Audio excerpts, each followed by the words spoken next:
Game on. Hi guys. I'm gonna trip over my words interviewing Lou. Lou is one of my favorite people on the planet. You got me. I don't know if you know this, but you got me over my fear of heights like 25 years ago. And um, I see you embodying the concept of joy more Mm. than probably anybody else I knew. So please, Lou, who are you and what do you do in this world? Oh, Lordy. So my name is Lou Corleto, and what I do in this world is discover who I am at my next level. I am a student of life. I'm on the process of self-mastery, and then doing that, sharing that with those who I encounter. I love to play with professionals, especially those of the healing arts, to help them live the life of their own design. Because like me, not until decades later, I thought I was running my life, but I wasn't. I was running other people's scripts, which is why I wasn't achieving and experiencing all that I wanted, because there was stuff in there that wasn't of my original design. So as I did and continue to do, the removal, upgrading, and rewriting the script that is true for my essence, that's what I do with others. Help them remember who they be, help them get out of the passenger seat of life and into the driver's seat of life in totality, the art of living. Yeah, Mean by script for because we speak a I think that yeah, we speak a certain language. For people who don't, they have no idea what you're talking about. What script are you talking got it. about? Yeah. Thank you for asking for the clarity.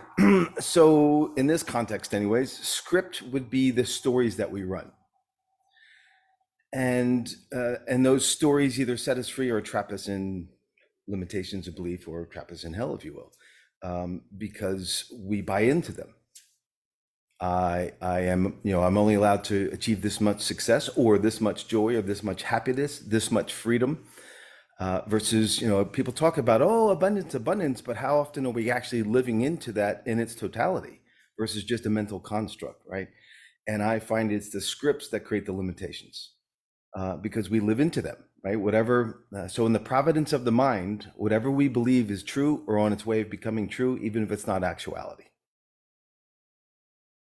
I've gotten really good at like out loud saying delete. Delete, not mine. And I just spent a weekend with my coaches, so I'm all fired up. And I got to know this really cool coach, and she kept saying, that's her story. It's not my story, it's her story.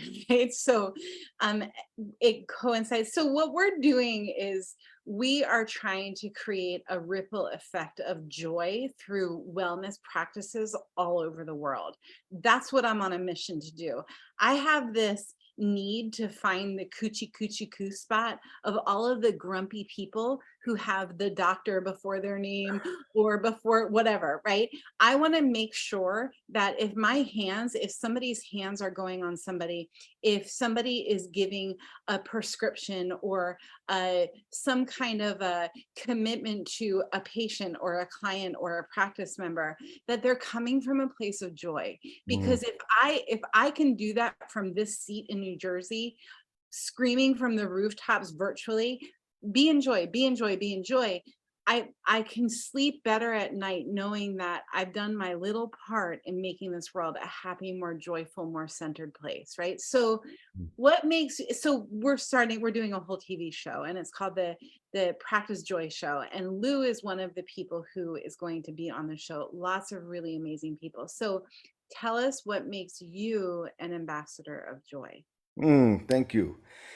First, I'm honored to be invited in the process, truly. And why would I be an ambassador of the show? One is, I'm a student of my own work, so I am a product of the work. When I looking at where I came from in my life, one of nine with stories and lacks and limitations, to the life that I live now. To me, it's even unrecognizable. To others that knew me decades ago, or like, who you be, what's up with you, and that for me, a part of the definition of freedom, and so autonomy and freedom are core values for me. And in order to achieve that was rewriting the scripts, to delve into, first of all, recognize that I was running limiting scripts that were trapping me. Yet being in the passenger seat, I was playing victim and blaming the world, right? Or people around me or whatever. And since setting myself free, the joy of traveling the world, been on all 7 continents, over 60 countries. I do what I love what I do, and get paid for it, right? I literally set my own tone. So that's the other piece when I work with my students and clients is, are you a thermometer or a thermostat? I grew up as a thermometer, right? So as the metaphor thermometer is external stimuli, up, down, right? If you like me, I'm happy. If you don't, I'm sad. If the boss gives me a raise, I'm happy. If I get fired, I'm sad. So life dictates my state versus being a thermostat sets the tone. I set the tone for my life. No matter what's going out there, um, I get to choose, right? And why not choose joy? So to enjoy the ride is enjoy. And it's a choice, right? Happiness is not a destination, it is the way, Right.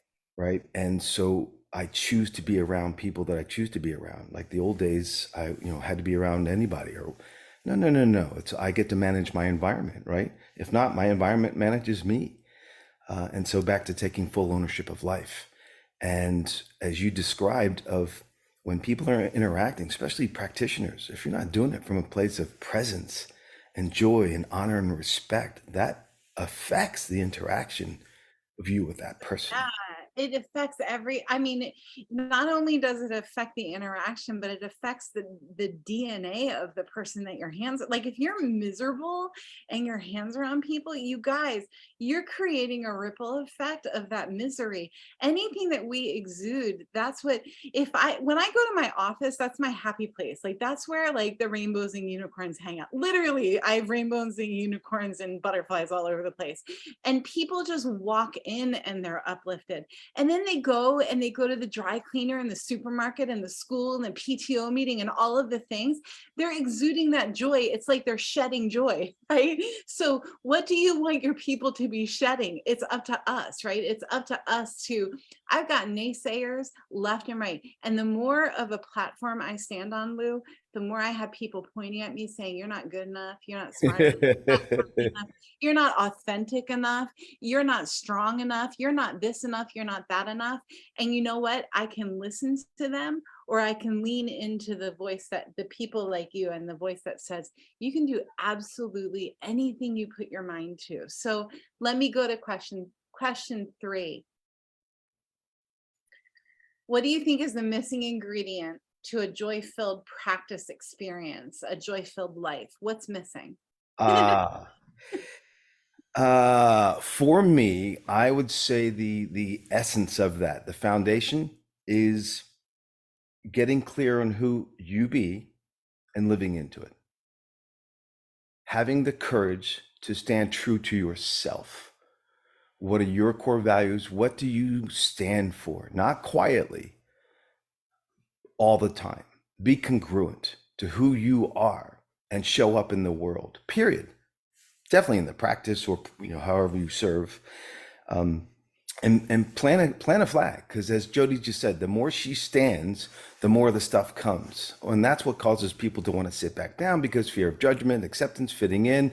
Well, then you're no longer being true to yourself if you're altering who you are in order to dance the dance, right? So that's thermometer versus being a thermostat. Set the tone, be you, because that's why you're here. You're the only one with your vibration, your signature to bring your gifts to the world. And if you're not doing it, or only partially doing it, which again, I'm not preaching in the sense of, I did it as well, right? In the quiet times, where being strong, but in certain times only halfway showing up, that's gameplay. And I suffered the consequences. And quite frankly, so did everybody else, because I wasn't fully showing up. And Right. then finally grew up and, grew some ovaries and went, screw that, plant the flag and deal with it, people.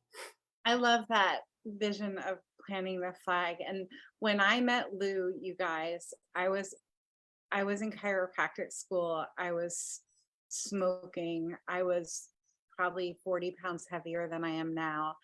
I was angry. I was stuck. I was scared. I was poor in every sense of the word. But I had like an itch to do something really good, and something in Lou sparked joy for me. Lou showed up in a tie and a button-down shirt with full spine x-rays in the front of the class. Honestly, this is what I heard you sharing about.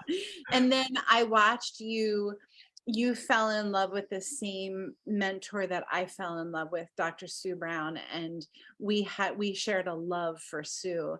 And then I fell in love with you, and you became one of my teachers, and the rest is history. And here we are, how many years later? And I still feel like there were some really, and here's an example, okay?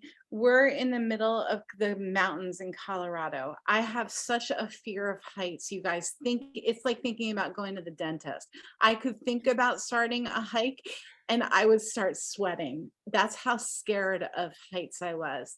And I signed up for doing this camp with Dr. Arnaud Bernier, and Lou was one of the teachers. So was Dr. Sue Brown, who she was probably the reason I signed up to go.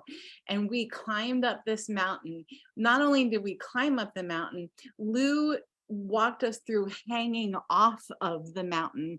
And since then, I have never been afraid of heights. So it was the scariest thing I think I had ever done, but it broke a pattern. And the pattern was my story, my script around being afraid to go high. You know what, dude? I go high every day.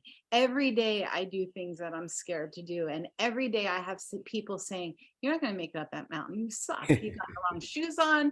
Your thighs are too big. Like all of the things. Right? And I'm like, watch me go up the mountain. So I want to bring that to my last question. If you look back, I love this question. If you looked back on the old you 10 years ago, right? The old version of you 10 years ago, and you could whisper one thing in that person's ear, what would it be? Remember who you be and be true to yourself. Oh. Yeah. But the first part's critical. Remember who you be, not who you think you are, or listening to, as Jody's just described, what I call the difference between the inner voice and the small voice, right? The inner voice is the heart, is the spirit, is the truth, is the essence of you. The small voice happens to be louder, and that's the fear, the ego that keeps us playing small, that's trying to protect us. Which one do we listen to, right? And yeah, so a little gift to the audience. There's a piece that I put into play for me many years ago, which was, however, I'm gonna use a word that's standard in society, but replace it with whatever works for you. And that is, every day, see every person you encounter as God testing you to be true to yourself. So as Jody described, she says, I'm going to do this, and people show up and say, oh, you can't. God testing you to be true to yourself. Spirit, nature, cookie monster, whatever you want to call this force, right? And that's the gift of, am I going to listen to the lack and limitations? Oh, you're right. What am I doing? Who do I think I am? Versus, oh, thank you. Yep. And I feel that. I feel the fear. Great. And I'm doing it anyway, so I can grow. Be comfortable with being uncomfortable. Cookie monster. I can't even. Can you imagine somebody came up with the idea, like, let's take the most loved food on the planet and turn it into a monster? But that's kind of a cool thing too, isn't it? I'm going to ask you one more question. It's going to be a hard one. Okay. What are you absolutely sure of?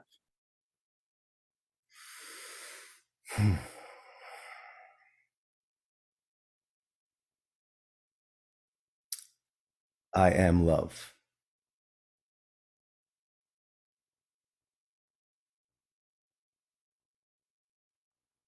Nothing else needs to be said.